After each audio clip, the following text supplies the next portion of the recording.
नमस्कार, आज हम ठक प्रत्यय करने वाले हैं। तो ठक प्रत्यय करते समय हमें क्या-क्या समझना है? इस वीडियो में हम क्या-क्या समझेंगे? तो प्रत्यय समझने की आसान पद्धति क्या है? किस तरह से हमें प्रत्यय समझना है? प्रत्यय कैसे पहचानें और प्रत्यय कैसे पहचानना है? प्रत्यय से शब्द कैसे बनाते हैं, वो भी हम समझेंगे। और लास्ट में परीक्षा में कैसे प्रश्न आते हैं, उसके बारे में भी हम चर्चा करने वाले हैं। तो चलिए अभी शुरुआत करते हैं। ठक प्रत्यय। तो ठक प्रत्यय का मीनिंग क्या है? तो उसमें होने वाला, ऐसा उसका मतलब है। जैसे नागरिकः, नागरिक शब्द है तो ये ठक प्रत्यय वाला शब्द है। तो नगर की रक्षा करने वाला, यहाँ वाला मीनिंग लगता है शब्द के बाद जब ठक जुड़ता है तब।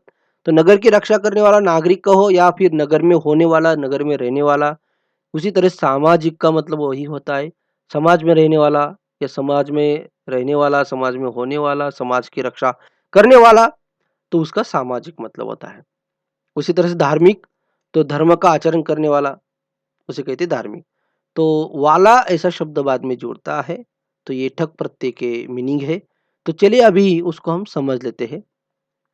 तो ठक प्रत्यय करने से पहले हमें उसके कुछ नियम समझना ज़रूरी है, तो नियम हम समझ लेते हैं। तो सबसे पहला नियम है, ठक जो प्रत्यय है, उसे ई क बन जाता है। ठक में क हलंत है, मगर जब उसे ई क लगेगा, ई क जुड़ेगा, मतलब ई क रिप्लेस होगा, तो वो क पूरा ही रहेगा, हलंत नहीं रहेगा। ये ध्यान रखना है।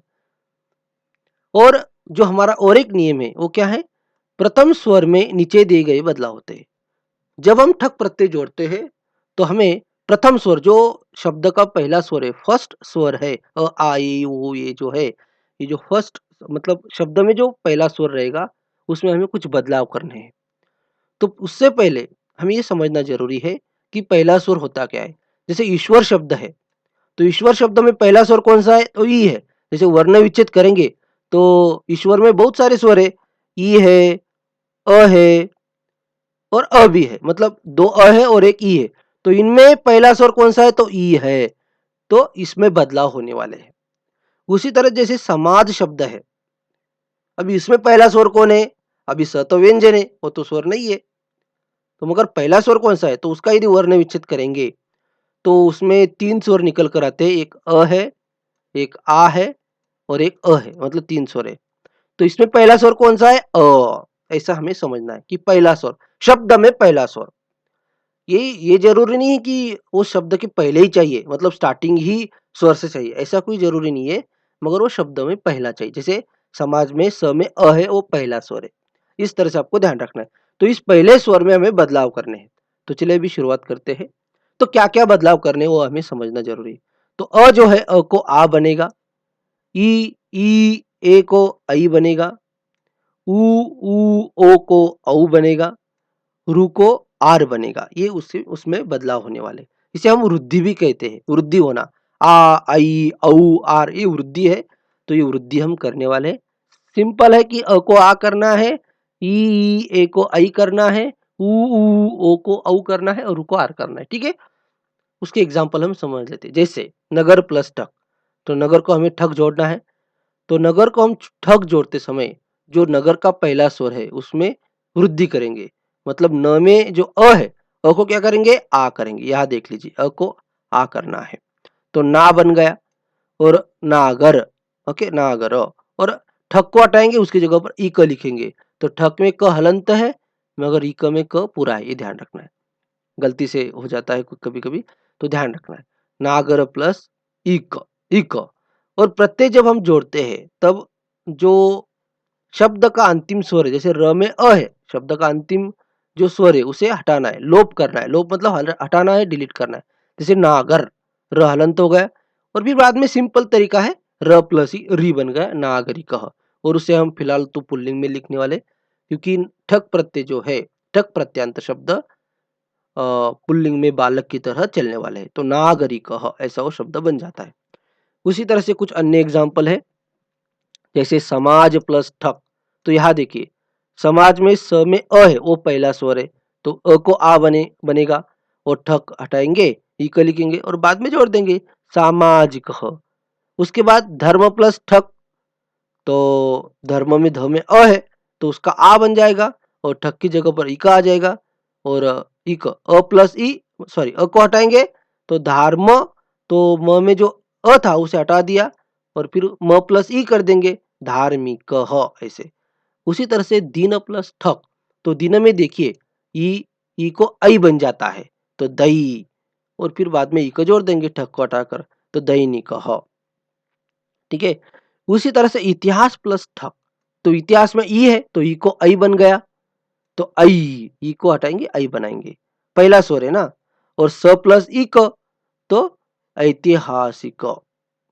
उसी तरह से देव, देव प्लस ढक, तो देव में ए है पहला स्वर, ए को ऐ बन गया, और ढक को हटाएंगे ई का लिखेंगे दैविक। ठीक है। तो ये आपको ऐसे करना है, और बाकी भी ऐसे एग्जाम्पल आप कर सकते हो। तो इनके मतलब क्या है, तो सामाजिक, तो समाज में होने वाला, धार्मिक, धर्म का आचरण करने वाला, दैनिक तो डेली, जिसे हम कहते हैं दैनिक मतलब डेली, ऐतिहासिक मतलब हिस्टोरिकल प्लेस, दैविक मतलब दैव से संबंधित, देव से संबंधित रखने वाला, संबंध रखने वाला, उसे कहते हैं दैविक। इस तरह से ये मीनिंग होते हैं। अभी उनके वाक्य में कैसे यूज होते हैं, क्योंकि ये जो ठक प्रत्यय वाले शब्द है ये तीनों लिंगों में चलते हैं, पुल्लिंग, स्त्रीलिंग, नपुंसक। तो जैसे देखो, पुल्लिंग में बालक की तरह चलेगा, स्त्रीलिंग में नदी की तरह चलेगा, नदी, नद्यो, नद्यः, इस तरह से। नपुंसक में फलम की तरह चलेगा। जैसे यदि हम कोई ठक प्रत्यय वाला शब्द लेते हैं, जैसे नागरिक लिया, तो पुल्लिंग में कैसे चलेगा, नागरिकः, स्त्रीलिंग में नागरिकी, और नपुंसक में नागरिकम। ठीक है। नागरिकी, नागरिक्यौ, नागरिक्य, ऐसे नदी, नदी की तरह चलेगा। तो कैसे करना है, सेंटेंस में उसका कैसा यूज होता है वो भी हमें समझना जरूरी है। जैसे हिंदी में एक सेंटेंस है, सामाजिक कार्य हमेशा करो, सामाजिक कार्य करो। तो जैसे हमने बात की कि ये जो ठक प्रत्यय तीनों लिंगों में चलता है, क्योंकि वो विशेषण बन जाता है, एडजेक्टिव बन जाता है, और एडजेक्टिव होने के कारण एडजेक्टिव हमेशा तीनों लिंगों में चलते हैं, पुल्लिंग, स्त्रीलिंग, नपुंसक। ठीक है। तो यहाँ कार्यम ये उसका विशेष्य है, सामाजिक कार्य, कैसा कार्य, कैसा काम, सामाजिक, तो ये विशेषण हुआ सामाजिक। तो इसलिए सामाजिक कार्य को फॉलो करेगा, कार्य का जो विभक्ति वचन लिंग रहेगा उसी तरह सामाजिक का रहेगा। तो यहाँ कार्य में एक वचन है, नपुंसक शब्द है कार्यम, तो उस तरह से सामाजिकम कार्यम, इस तरह से। उसी तरह से मैं बहुत धार्मिक हूँ, तो अहम, यहाँ हम एक्चुअली अहम जो है तीनों जेंडर में यूज होता है, पुल्लिंग, स्त्रीलिंग, नपुंसक। ठीक है। मगर यहाँ अहम को हम पुल्लिंग समझते हैं, इसलिए अहम धार्मिक, मैं कैसा हूँ, धार्मिक हूँ, तो पुल्लिंग धार्मिक, और एक वचन है अहम, तो धार्मिक। उसी तरह से वह ऐतिहासिक स्थान पर रहना चाहता है, स्थान पर, कैसा स्थान है, कैसी प्लेस है, तो स्थान में तो सप्तमी हो गई, और उसका विशेषण क्या है, ऐतिहासिक, हिस्टोरिकल प्लेस, तो ऐतिहासिक है, इसमें भी सप्तमी हो गई। तो इस तरह से आपको ध्यान रखना है, क्योंकि एग्जाम में भी हमें इसका थोड़ा सा ध्यान रखना पड़ता है। अभी हम समझ लेते हैं कि एग्जाम में कैसे क्वेश्चन आते हैं। तो जैसे एग्जाम्पल देखिए, यहाँ अद्यत्वे उद्योग प्लस ठक विकास सर्वत्र दृश्यते, 3 एग्जाम्पल है। ठीक है। मतलब 3 ऑप्शन है, 3 में से आपको एक सही पहचानना है, एग्जाम में ऐसे आता है। तो बताइए। ठीक है, अभी मैं ही बताता हूँ, यदि आपने कुछ डिसाइड किया होगा तो।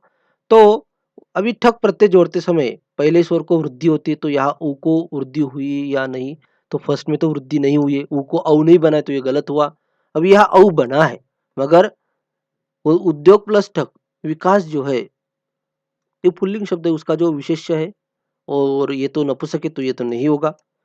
औद्योगिक, हाँ, तो ये पुल्लिंग है जो विकास को फॉलो कर रहा है, औद्योगिक विकास। ठीक है। तो विकास का ही विशेषण हुआ औद्योगिक का, और उसका और इसका वचन सेम है। कभी कभी सेंटेंस में विशेष्य नहीं दिया जाएगा, तो आपको क्रियापद देखना है, क्योंकि औद्योगिक जो है वो यदि कर्ता रहेगा, सब्जेक्ट रहेगा रहेगा तो उसका और क्रियापद का वचन सेम रहेगा। इस तरह से आपको ध्यान रखना है। सेकंड जो एग्जाम्पल है, जैसे आपको कभी कभी मतलब एग्जाम में दोनों तरह क्वेश्चन आते हैं, या तो आप शब्द बनाइए प्रत्यय जोड़कर, या तो फिर शब्द में जो प्रत्यय उसे पहचानिए। तो सेकेंड क्वेश्चन उसी तरह से, तो मम गृहे मांगलिकाः कार्यक्रमाः भवन्ति। अभी देखिए, मांगलिकाः, तो कार्यक्रम बहुवचन, इसलिए मांगलिका भी बहुवचन आ गया। तो पहचानिए शब्द और प्रत्यय। तो माँ, अब ये वृद्धि यहाँ हुई है, मगर शब्द में वृद्धि नहीं रहेगी, मतलब शब्द में आ ही नहीं रहेगा, शब्द में अ आना चाहिए, तो ये तो गलत हुआ ना, तो इसलिए ये फर्स्ट वाला गलत। दूसरे में क्या किया उन्होंने, मंगल किया है, मगर इक लगाया है, एग्जाम में कभी भी इक नहीं बताना है, ठक ही बताना है, तो ये भी गलत हुआ।